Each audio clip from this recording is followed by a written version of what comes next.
Good evening and welcome to the Gothic Bohemian Salon. This is Jwlhyfer.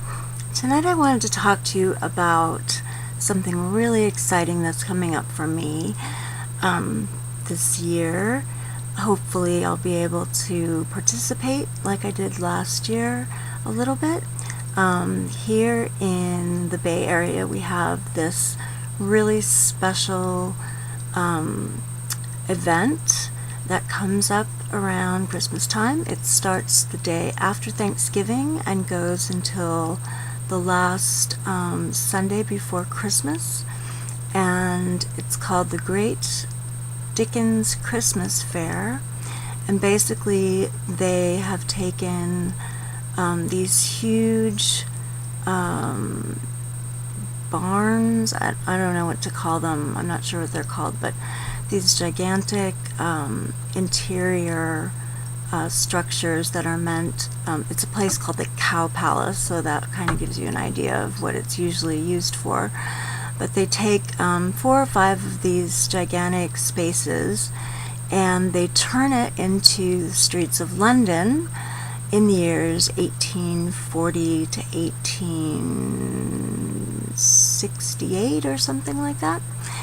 And an entire cast of about, I think it's something like, well, it's hundreds of people. It's possible that it might be thousands of people participate by portraying various characters from Charles Dickens' novels out on the streets. So as you're walking around doing your little Christmas shopping at all these lovely little stores and things, there's stages where stage shows are going on, and there's an opera company and a dance parlor, Fezziwig's dance parlor from the Christmas Carol, and Scrooge is going around every day transforming from a crotchety old man into an excited Christmas-loving, good-hearted gentleman every day. And basically the same day is repeated over and over, I guess, in a way, but it's not like it's really boring or anything, because different things happen all the time. It's mostly improvised. People really get into their characters. They actually work for the Dickens Fair as volunteers, a lot of them. And then there's a gentleman who portrays Charles Dickens. He's a brilliant actor. Robert Young has been doing Charles Dickens for many years now. And there's all sorts of characters from all sorts of Dickens novels wandering about. And you can imagine how wonderful this is, considering how wonderful Dickens novels are. And it's got its dark and creepy elements too. Absinthe parlors and a little bit of steampunk nowadays. And the wharfs are kind of sketchy. Can-can dancers, prostitutes, lolling about, pickpockets, the whole 9 yards. Really great opportunities. Well, some years ago we started portraying some of the Pre Raphaelite artists of the Victorian era. I portrayed Elizabeth, or Lizzie Siddle, who was a female muse, artist, and model for the Pre Raphaelites in the 1850s. And my good friend Raymond Andre portrayed her best friend, Algernon Charles Swinburne, the poet. And since we started doing that, in the years that followed, after I got too ill to play my part, this idea has expanded so that now there are a whole cast of characters of Pre Raphaelite artists and their models, and every afternoon. I think they're going to be doing it twice this year. There's like a Pre Raphaelite sketching session, and pencil and paper is passed out, and a Pre Raphaelite painting is basically recreated with some models on a pedestal, and they sit for about an hour and sketch the models, and little kids do it and older people do it, and all kinds of different people really get into this, and it's gotten to be the biggest thing at Dickens fairs. So I'm really proud to have been maybe an instigator at the very beginning of that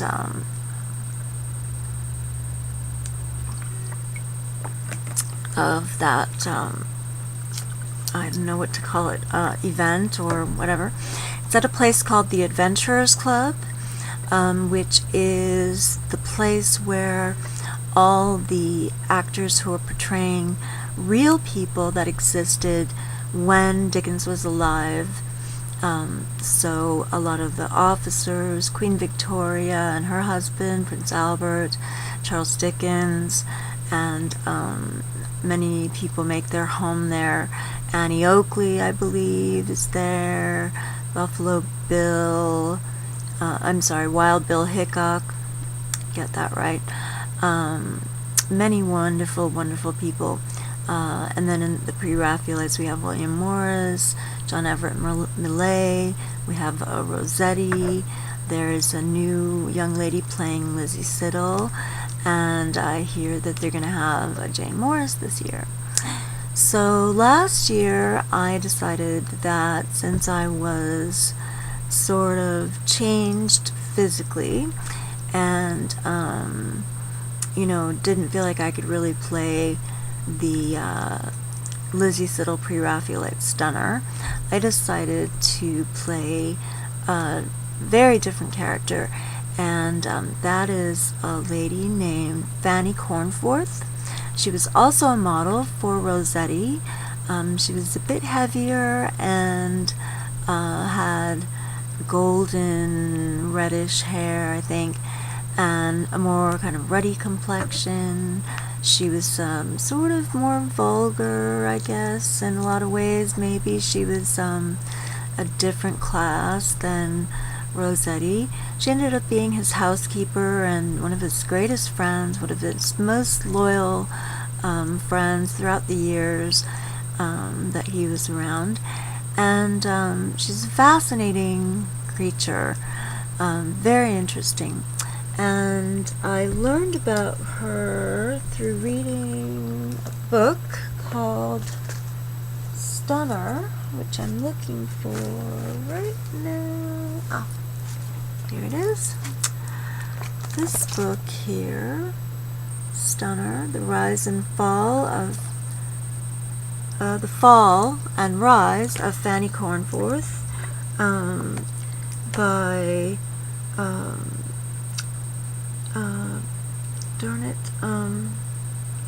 Kirsty Walker, I think is the name of the author. I can't read very well without my glasses, as you all know. Oh, darn it. Her name is not... Oh, here we go. Kirsty Stonell... Yes, Stonell Walker. This was written in 2006. It's really a great read if you're interested in the Pre-Raphaelites. It's fascinating. Anyway, Fanny is great, and I am trying to get together some costumes and things to portray her again. I'm looking at wigs because obviously this is not going to work. So I'm looking at some really nice long Pre-Raphaelite golden blonde, reddish blonde hair on eBay. I found some really nice stuff with the lace front, which makes it look like the hair is growing right out of your head, which is really great. So that'll be my first experience with the lace front wig, which should be really interesting. I've been practicing my accent. It's kind of difficult. Fanny was from Steyning, which is near in West Sussex, and I have been listening to a West Sussex speaker who was quite old when he was recorded, and when he was a boy there were still horses and carriages and things around, so you know, his voice is probably closer to what a voice might have been in the 1860s than, I don't know, maybe anything else I could find. I'm also listening to London Voices, as she did live there for a long time, and I'll probably be trying to do a blend of the two things. You know, it's hard doing an exact accent, and most people, frankly, at Dickens don't really go too far with their accents. We're all Americans. The fellow who played Mr. Scrooge, who passed away last year, which is really, really sad, was English. He was a lovely man. But most of the people are Americans, and not everybody is, you know, great at an accent. And there are a couple of classes on British English accents. There's like a Cockney one and a higher class one, and I don't know, they're pretty good. There's some great workshops actually. When you volunteer, you actually go to these weekends before the thing ever starts, and you take a bunch of classes and get signed off on your costume, and oh gosh, what else do you have to do? I think that's it really. Yeah, you have to get signed off on your costume, your character, and take some classes, which is great because it flexes your acting muscles, and it's brilliant. I haven't taken classes in a long time. I'm just dropping in for a couple of days, probably, like last year. I have some friends with an antique wheelchair, which is really brilliant, which I hope I can borrow again this year. And that'll facilitate me being able to be there and be in a period, you know, period wheelchair, so it won't be so strange. Just pretend that I stubbed my toe or hurt my foot or, you know, something that day. And it won't be like, oh, Fanny Cornforth is a cripple all of a sudden, you know, nothing like that. So I'm really looking forward to playing Fanny again. I hope that nobody else has decided to be her this year. So otherwise I'm going to have to look for somebody else. There are plenty of other people, of course, models and artists. But, you know, Fanny's got, I have a soft spot in my heart for her after doing my little impersonation last year.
Beautiful big book. You can get it for about, so I'm going to insert a few pictures here and there so that you get an idea of what Fanny was like, and if you're interested in the Pre Raphaelites, particularly Dante Gabriel Rossetti, who's my favorite, this is an excellent book on Mr. Rossetti. $100, I think. Probably less on Amazon, I would imagine. Maybe, or maybe more. I don't know. It might be out of print. I don't remember. It was about $85 when it came out, so it's not really gone up that much, frankly.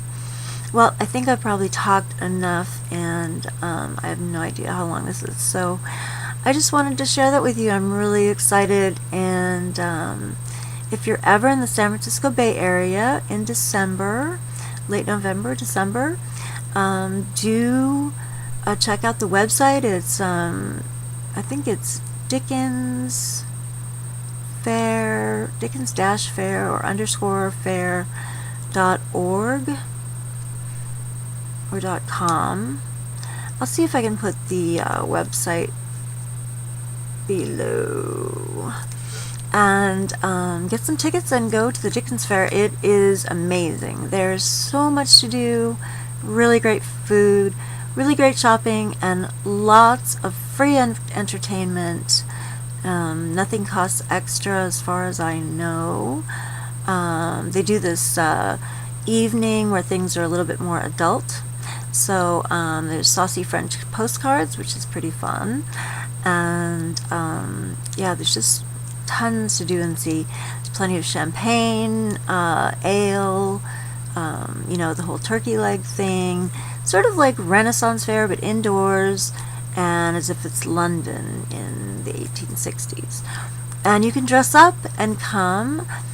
People do that all the time. There's people that this is their Christmas. This is what they wait for all year. And for me, it certainly is my Christmas. And I actually look forward to it a lot more than Halloween because it is wonderful. And it's 5 weekends, usually 5 or 6, and you know, that's just a great amount of time to see old friends and to portray a character and you know, really do something neat. So I hope if you're in California to see you there. Do see if you can find me. I don't know. I'll be looking quite different, I imagine. I'll try to post some pictures. And once again, thank you so much for joining me in the Gothic Bohemian Salon. I hope you've enjoyed this little glimpse into what I'm doing for Christmas. And have a wonderful evening. Thank you so much. Good night.